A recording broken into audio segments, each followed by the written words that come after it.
പ്രഭാത പ്രാർത്ഥന. അപ്പോസ്തലന്മാരുടെ പ്രവർത്തനങ്ങൾ 18-ാം അധ്യായം 10-ാം തിരുവചനം.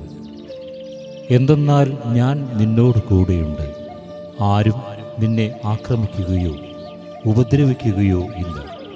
ഈ നഗരത്തിൽ എനിക്ക് വളരെ ആളുകളുണ്ട്. കരുണാമയനായ കർത്താവേ, സർവവും പ്രപഞ്ചവും സകല ചരാചരങ്ങളെയും സൃഷ്ടിച്ച് തൻ്റെ ഉള്ളം കയ്യിൽ പരിപാലിക്കുന്ന അങ്ങ് ഒരു പുതിയ ദിനം കൂടെ വിശുദ്ധിയിലായിരിക്കുവാൻ ഞങ്ങൾക്ക് നൽകിയല്ലോ. കർത്താവേ, ഈ പുതിയ ദിനം അങ്ങ് ആഗ്രഹിക്കുന്നവ മാത്രം ചിന്തിക്കുവാൻ, അങ്ങയുടെ ഇഷ്ടമുള്ളത് മാത്രം സംസാരിക്കുവാൻ, അങ്ങ് പറയുന്നത് പോലെ മാത്രം പ്രവർത്തിക്കുവാൻ എന്നെ അനുഗ്രഹിക്കണമേ. കാരണം എന്നോട് സദാ അങ്ങ് സന്നിഹിതനാണ്. അങ്ങേ കൂടാതെ ഞങ്ങൾക്ക് ആയിരിക്കുവാൻ കഴിയുകയില്ല. എന്നും അങ്ങ് ഞങ്ങളെ ശക്തിപ്പെടുത്തുവാൻ ഉണ്ട് എന്ന വലിയ രഹസ്യം ഓരോ നിമിഷവും ധ്യാനിച്ച് മുന്നോട്ട് പോകുവാൻ ഞങ്ങളെ ശക്തിപ്പെടുത്തണമേ.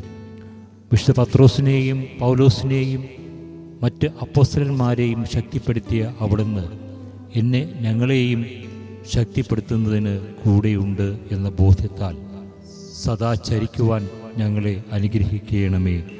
ആമേൻ. വിശുദ്ധരുടെ മൊഴിമുത്തുകൾ. വിശുദ്ധ ഏവുപ്രാസ്യമ്മ. ദൈവത്തിന് സ്വയം സമർപ്പിച്ചിരിക്കുന്നവനെ പോലെ നമ്മുടെ എല്ലാ പ്രവൃത്തികളും ചെയ്യുക.